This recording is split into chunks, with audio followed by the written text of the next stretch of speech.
ka sa ibang bansa. Good morning, good evening. Eto na, biyahe na naman si Ledo Drivers.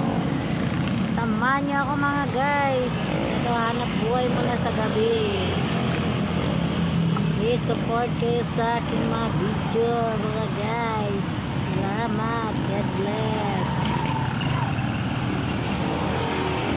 So, tambay ako dito sa Nusimona. Hanap ako ng pasahero. Walang pasahero pa mga guys. Matumal.